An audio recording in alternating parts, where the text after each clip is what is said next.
Welcome to the Spark Creativity Teacher Podcast, a podcast for English teachers in search of creative teaching strategies.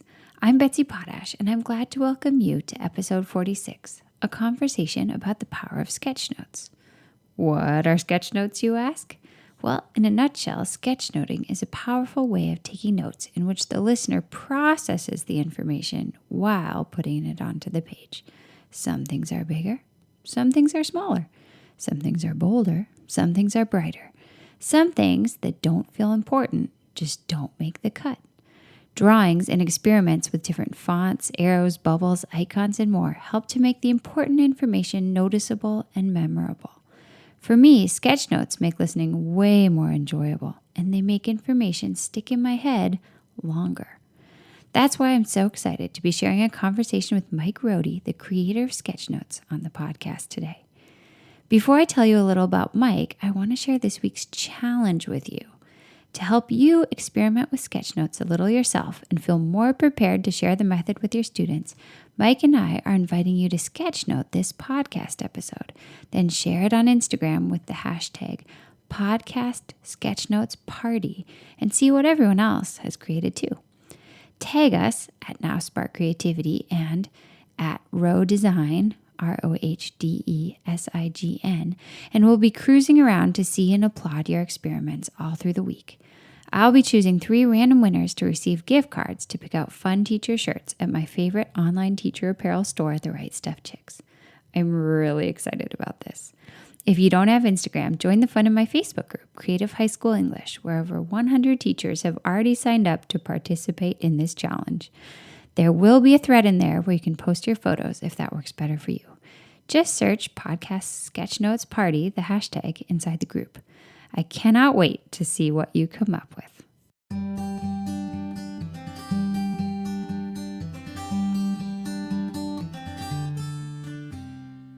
Okay, with no further ado, let me introduce today's guest. Mike Rohde is a designer, author, and illustrator from Wisconsin. He created sketchnotes, and now, as well as using them in a ton of different interesting ways, he teaches others how to use them through his books, podcast, and workshops for teachers. I have to say, I just love the way he sketchnotes his meals at restaurants over on Instagram, and I'm so impressed that he once turned down a job at Apple because he truly loves what he's already doing. I'm a big fan of Mike's work and was absolutely delighted when he agreed to come on the podcast. So I hope you're excited to join in on the conversation, starting right now. I'm so glad to welcome you to the show, Mike. Well, thanks, Betsy, for having me on. This is a lot of fun. Oh, for me too.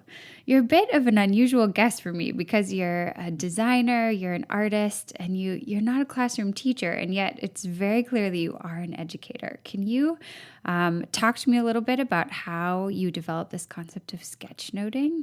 Sure. It started because I had a problem in my life, and it was that I was a really good note taker, and I hated every minute of it. Man.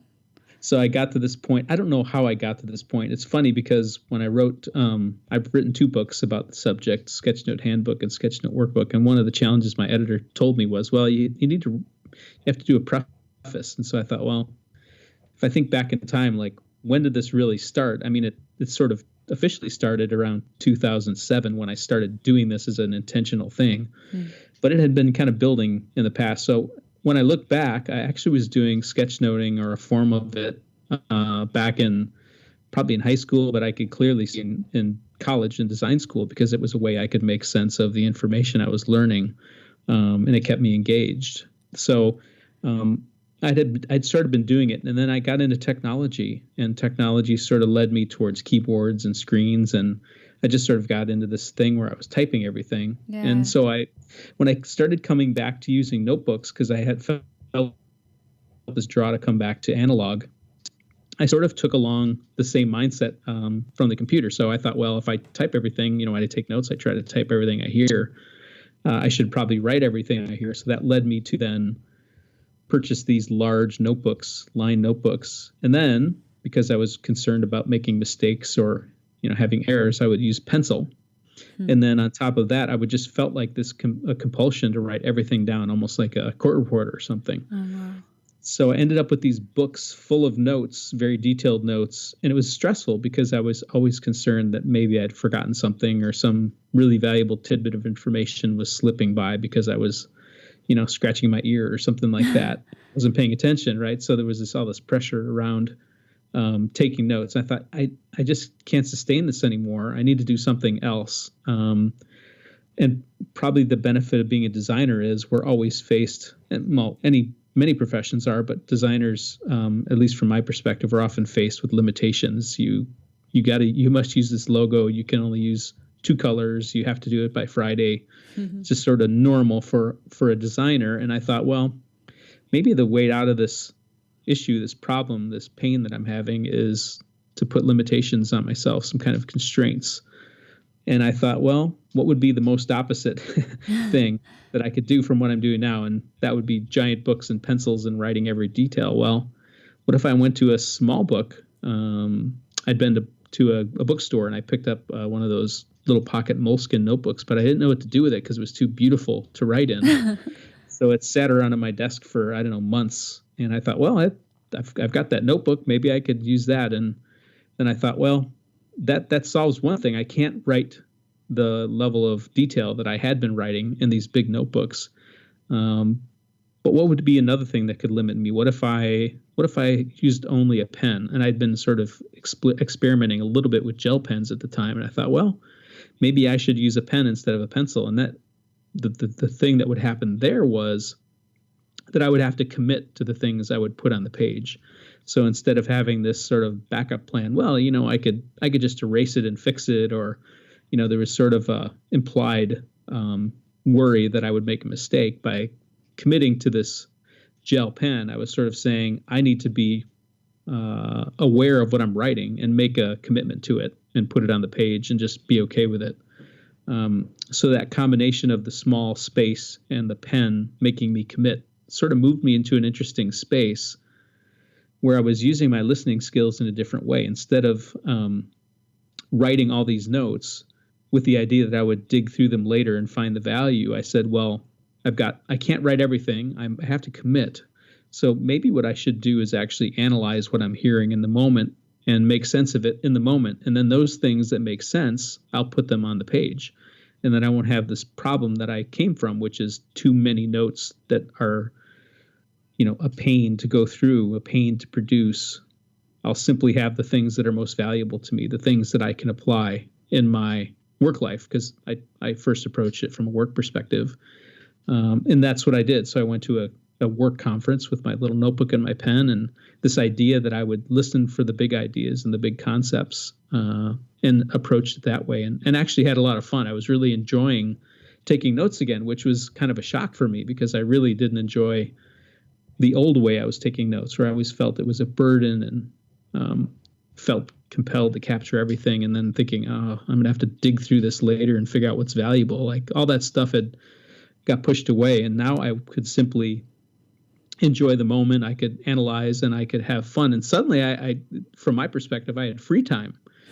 Instead of being burdened with writing everything down, I was only writing a few things down, and I was sort of making decisions about what was going on and what the person was saying and how does that relate to what I'm doing and how can I apply it. And that suddenly I had all this free time. So I started using lettering, typography that I love, having fun with lettering and drawing pictures of the slides or the presenter or ideas that were popping in my head. I suddenly had all this availability, this bandwidth that I could start playing. And then it really became fun because then it became really visual. Instead of just writing text, I was drawing pictures, or if I liked an image of a slide, I would capture that on the page and write some notes around it. And I ended up in that conference. I think those, I can give you a link to it. The first Sketchnotes that I took are up on Flickr, actually.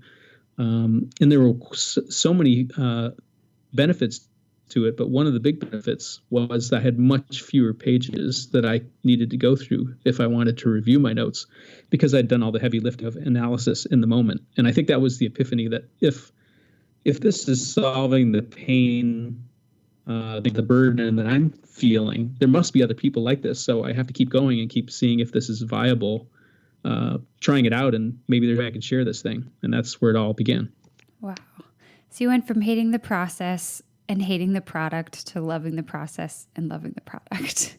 Yeah, and almost in an overnight fashion. I mean, literally in an overnight fashion, in the matter of going to a conference and changing my criteria, simply changed everything that I was doing around notes, which doesn't happen too often. So I sat up and took notice, at least from what was happening to me. And then the interesting dynamic happened after this. So I had this epiphany and this realization that this is really going to work for me. And then I had just started exploring social media. At the time, the hot social media platform was Flickr. It tells you how long ago this was. Twitter was still very much early in its stages. I think it had maybe just been released and only a few people were on there. So I started posting this stuff on Flickr because I thought, well, if maybe there's some value to other people who were at the event. And the speakers noticed, several of the speakers noticed it and really liked it. But what sort of caught my attention after the fact was there were people who were not at the event, who were not even in the country, who were seeing the notes that I was taking and saying, wow, this is really helpful. It's the things you've captured have actually captured a lot of the concepts I'm interested in. And, sometimes people would say, if that conference comes in my area, I'd like to go to that because it looks really interesting. Or at very least, they felt like they got some value out of just looking at my analysis of those presentations. So I started realizing, well, it's solving a problem for me and it's communicating helpful information to others. This is something I should start pursuing and figuring out what this is. I didn't know what it was at the time, but I just thought I have to keep trying this out at different settings and make sure it's not going to fall apart on me, that my hand's not going to get tired, or maybe, are there any issues with it? So I started to do it at all kinds of conferences. And then the next thing you know, I was starting to get invitations from events who would give me a pass to come and sketchnote the event, like South by Southwest Interactive. And then eventually it led to being paid to do those things, where I would get a commission to do that work, and they'd fly me out and put me up in a hotel to do this kind of sketchnoting work for their conference. So that's really sort of catapulted me in a different direction. And eventually that led to a bunch of stuff, opening a website called Sketchnote Army to showcase other people's work, and then eventually writing these 2 books, and now teaching. So it's been an interesting path from sort of practicing it to teaching other people. Yeah, what an amazing journey from one overnight epiphany to an entire career doing what you love. Yeah, it's pretty amazing. That's awesome. Well, I'm a total convert. I've read the Sketchnote handbook. I love doing sketchnotes. It really helps me organize my thoughts. And I think a lot of my listeners will know that I love sketchnotes, but I've been nervous to do a show about them because they're so visual. And one, it seems tricky to cover in a podcast, though I know you do it often. But 2, I think teachers get really hesitant about teaching something that they perceive as being very heavily artistic. And so I want to sort of kick off this conversation about how it relates to the classroom with a phrase that I've seen of yours, the ideas not art motto. And can we talk about that a little bit? Yeah, in some ways that phrase came from the books that I wrote. Yeah. The one you mentioned, the Sketchnote Handbook, and a lot of people sort of misunderstand what it means, and in some ways I like that. It sort of becomes a conversation starter because they're saying like ideas like, what's wrong with art? Like often that's how the discussion will begin, and that gives me sort of an opportunity. Yeah. So I'm a big believer in art and think it's super valuable. It's important to our culture. So that was not my intention. What my intention was with that phrase was, so many people, like many of the teachers who are maybe listening to this discussion, maybe they took some art classes maybe the last time they took an art class was middle school, right? Maybe high school. And they just don't practice it. And they feel like it's sort of a thing that they're maybe embarrassed of, like speaking in public and drawing are 2 really big fears for people, because there's a concern that if I can't draw well, then that must reveal that I'm not, intelligent, or there's something deficient in me. And so there's lots of baggage around art that sort of hangs on to people. Not so much focused on the fine art or the expression of art. I think those are fantastic. What I'm more concerned about is people who will not even attempt to sketchnote or do anything because they think they're not artists and they can't draw. And they say, well, I'm not going to do anything. And that's really the idea that I'm going against. And the way I'm doing it, and I do this with educators and students of all kinds, is I approach it this way, that we're not making art here yet. We're just capturing ideas. Our focus is on capturing ideas in an interesting way that's achievable by people who can't draw. And at some point, if you really follow it and practice it, it's possible that it could become art for you. It could become an experience like that. And others may see it as art. There's plenty of sketchnoters who have, training in an art school and have drawing skills that are excellent, and they can produce art-like stuff that's still faithful to capturing the ideas. But when I go into classrooms and I'm teaching teachers or students, it's basically what I'm saying is this, that let's focus on just capturing ideas. That's the business we're in, and you can do that. When we change that criteria from producing art to just simply capturing ideas and communicating them, they're like, oh, well, I can do that, right? Especially when I teach drawing in the way that I do, which is breaking it down into this very simple way of looking at drawing, where you're simply putting elements together, these 5 basic elements that I call them: the square, the circle, the triangle, the line, and the dot. When you put them together, almost like Lego pieces, drawing actually becomes achievable and it builds confidence. And then suddenly you have this ability to capture ideas. And that's what that's sort of all bundled up in that little phrase. Perfect.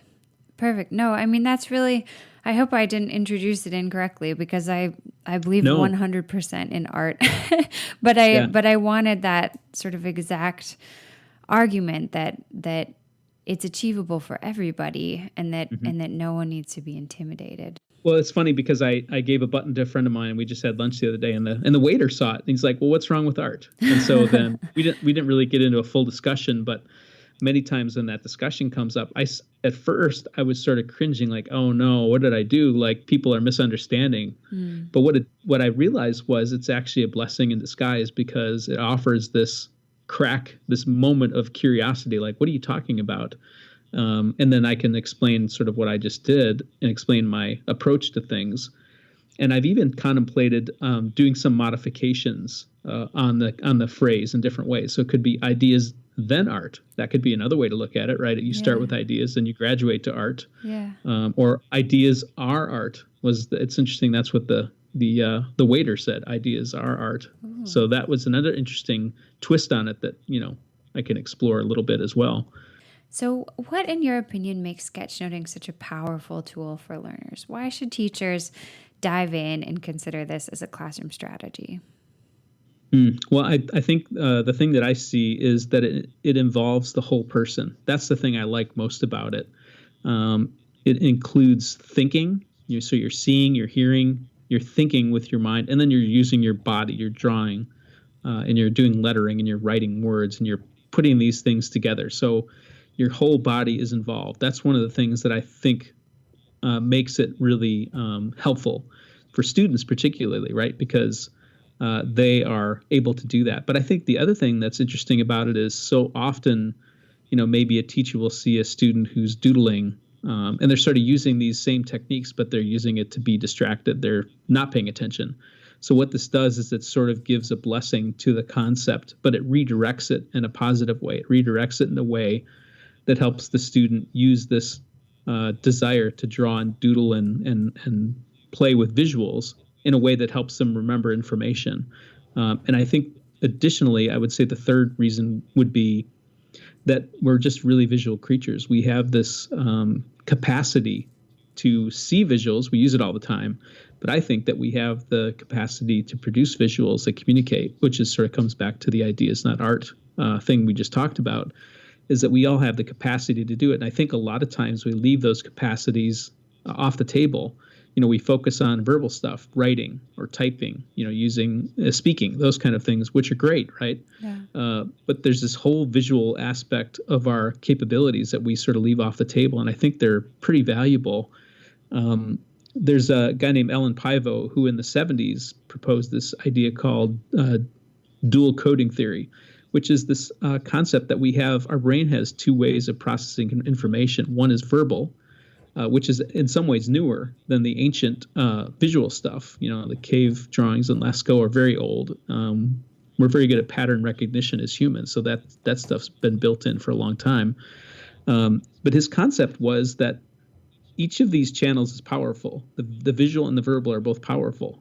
But his proposal was when you blend them together, they become even more powerful than the individual capability. So when you start writing and drawing, it provides even more power to your ability to remember. And I think that's the biggest thing is retention and the ability to understand and comprehend, because you're doing this analysis, this comprehension while you're working through ideas, while you're being physical. So it becomes something that I think is being stored in more places in your brain, and you have more likely have the ability to more likely restore it or come up with it when it's test time or you need to explain a concept to someone. That information is a little bit more memorable because of the full use of your body to capture that information. I've really seen that play out in my own experience since I started sketchnoting. If I sketchnote a lecture or something, I can remember what my sketchnotes look like weeks and months later, even when I don't remember all the words of the lecture. It's really interesting. Yeah. So let's say that a teacher listening is feeling pretty convinced and they'd like to get started just introducing students to sketchnotes. What kinds of materials, what kinds of early lessons would you recommend? How can a teacher dive in? Well, of course, I've written some books, and Yes. that's got a cost associated. I mean, they're relatively cheap. I think the handbook right now is on sale at Amazon for like $13, so it's not terribly expensive. A teacher to get that, could right? get a copy for sure. It would be harder to Yes. get the class sets.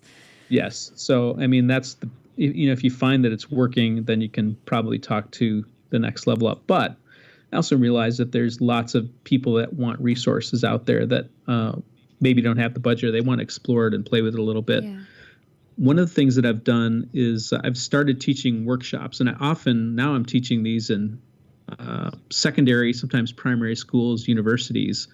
And I go to an event and I couldn't make it. And so what I did is I recorded the first piece of my Sketchnote workshops, the foundational part where it talks about what you can do with Sketchnotes. It goes through these 5 basic elements. It invites people who are watching to draw along with.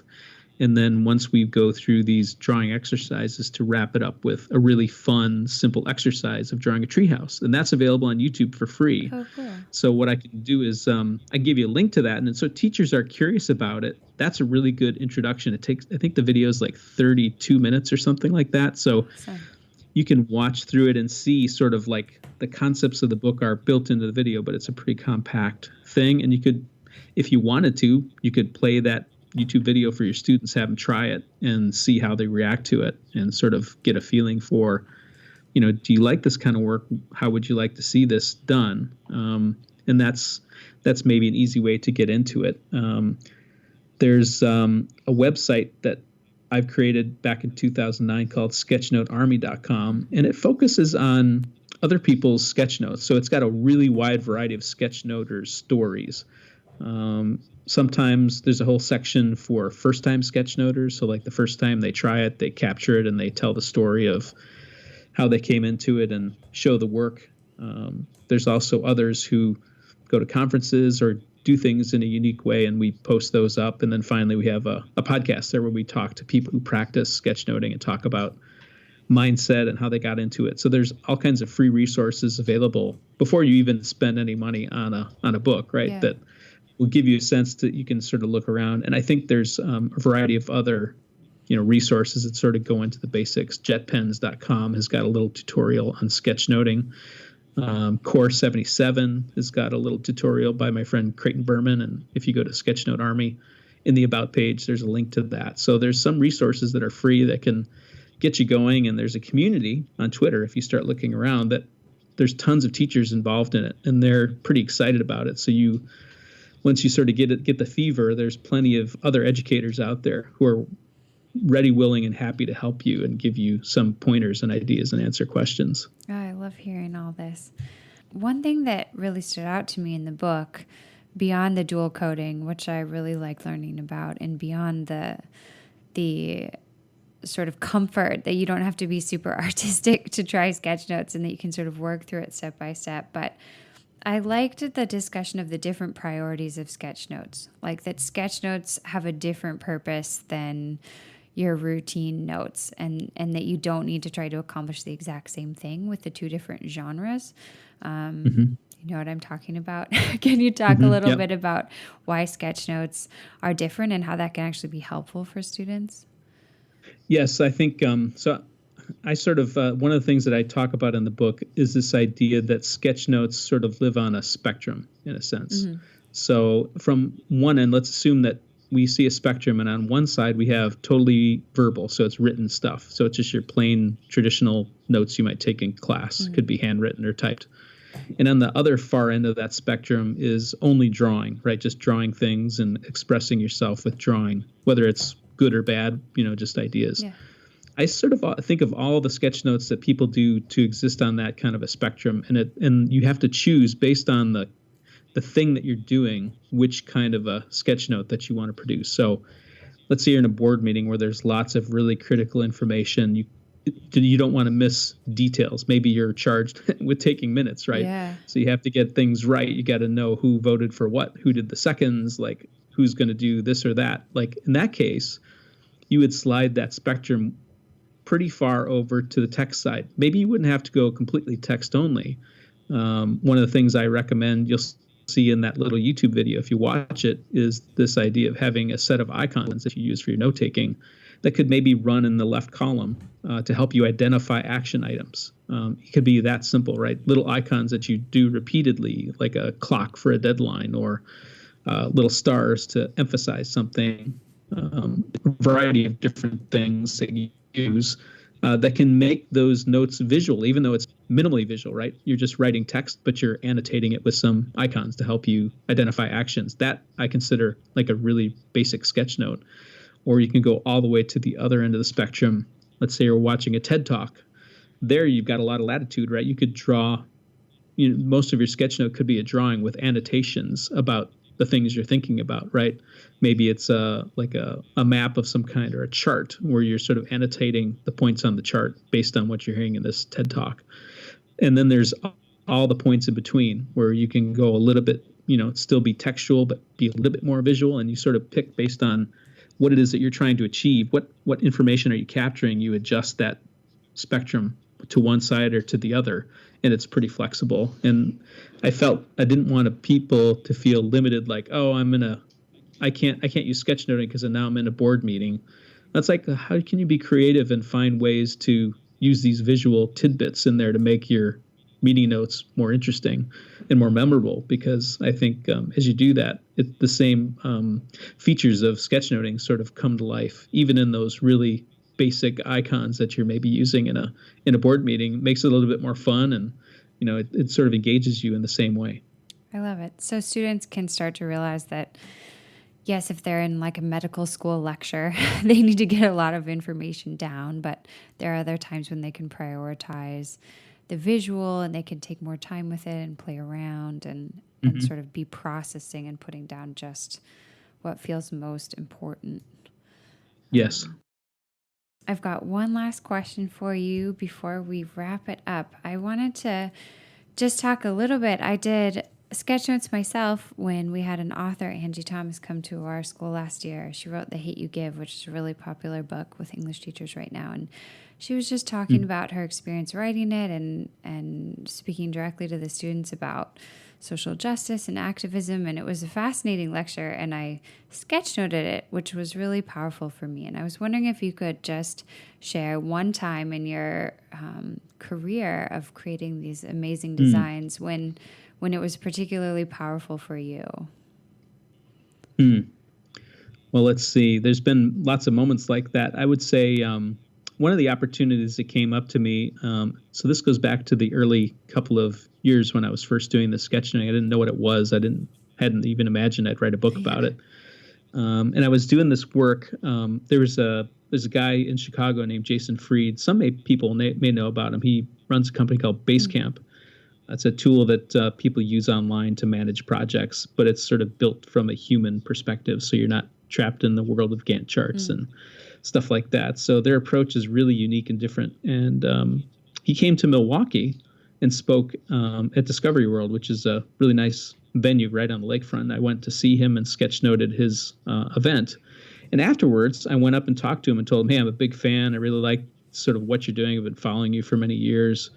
And he was really impressed with the sketchnotes that I was doing. He was pretty interested in them. And I was kind of surprised. I was still early enough that I didn't even know what I was doing with sketchnotes yet, but he seemed to really identify them. And he was trying to convince me you should be charging people to do this and that kind of stuff. And eventually, so on the one level, it was really exciting to meet him and then have him, on top of it, he was really excited about this work that I was doing, even before I really knew what it was, which is kind of interesting looking back.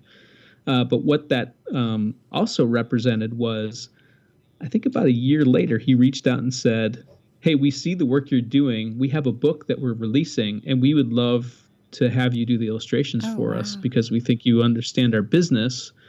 And we like your style. We think you can communicate in a unique way. And I said, that sounds great. So we did some test stuff. The publisher agreed to it.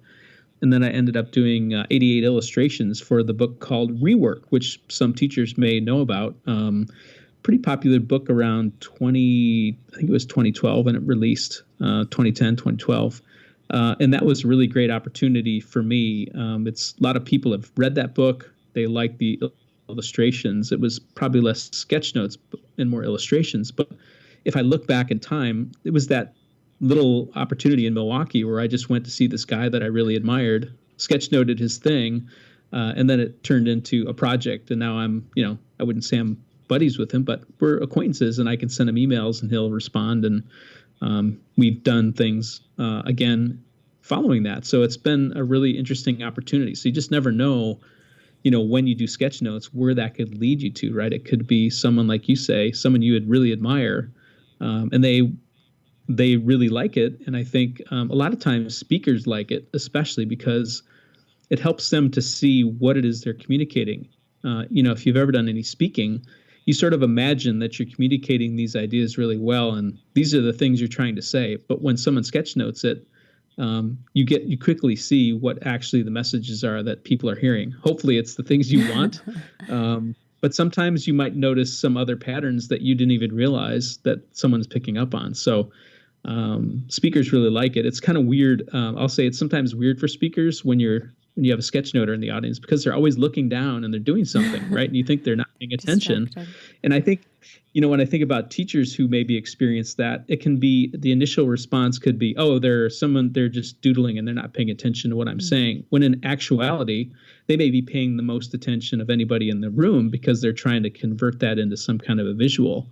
So a lot of times when I tell students who ask me, hey, I want to do sketchnoting, but I don't know if my teacher will be okay with it, I sort of always advise them, be proactive and go to your teacher before you do it and say, hey, I just learned about this sketchnoting thing. I'd like to try this. Would you be okay with it? I'll be happy to come show you my notes after, and you could take a look.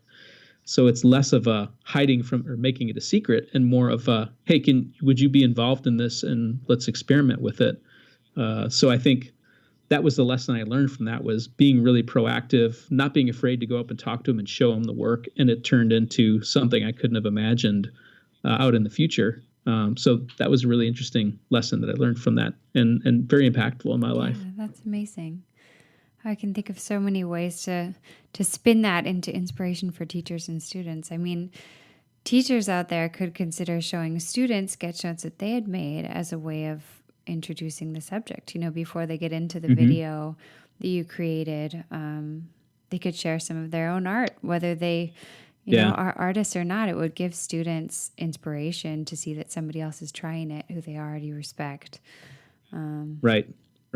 Very cool. I think so. I think it's really, if teachers out there listening, I would say find ways to experiment with it. I wouldn't expect you to suddenly totally revamp your curriculum and include this just because we're on a podcast. But I think doing little experiments, kind of like what I did when I started out, will be fun. Like maybe you just had a hard week and you just want to have a little fun on a Friday or something. Maybe you play my little video and you challenge the students to do tree houses and have a little fun going around the room and having people talk about their crazy tree houses and all the silly stuff that's in there as a way to sort of introduce it and then think about, well, if we did it there, where else would this fit in my curriculum?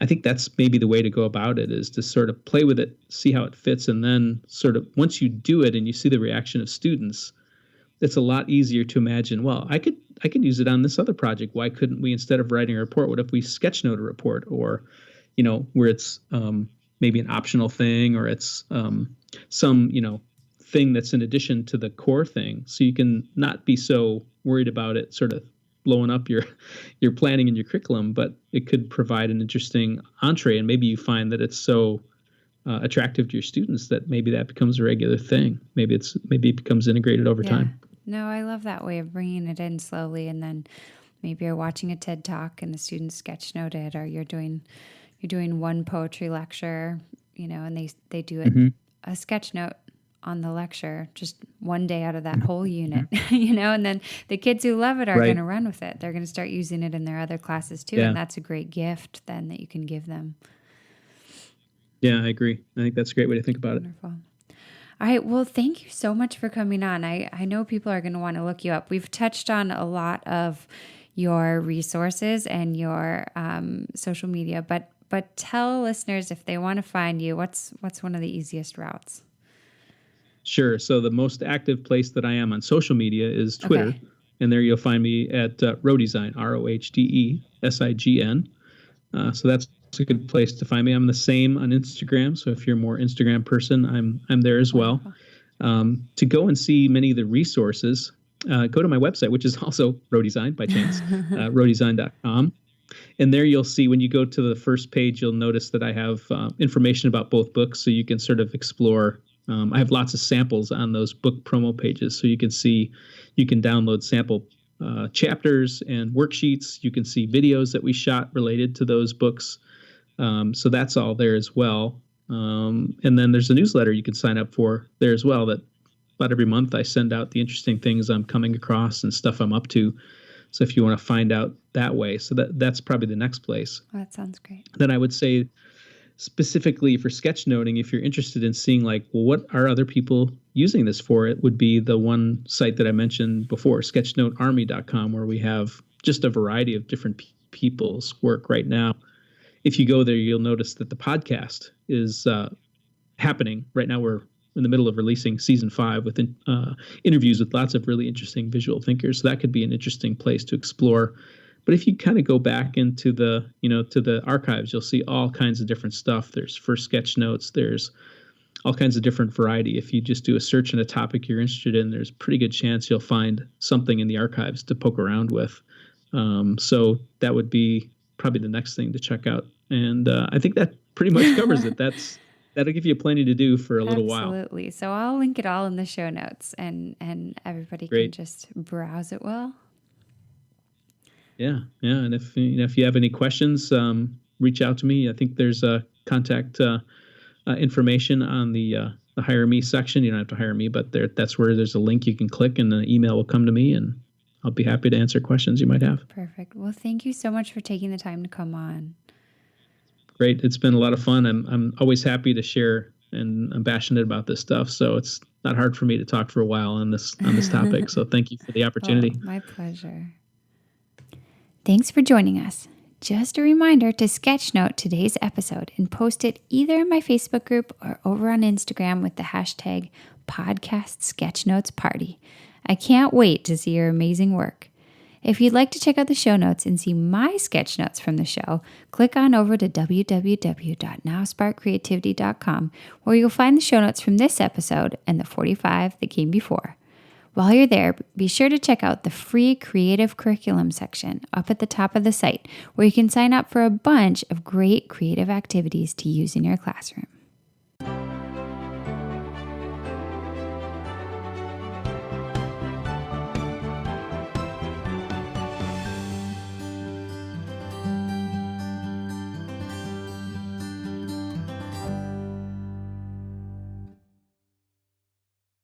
The Spark Creativity Teacher Podcast is a proud member of the Education Podcast Network. The Education Podcast Network, podcasts for educators, podcasts by educators. For more podcast recommendations, visit edupodcastnetwork.com.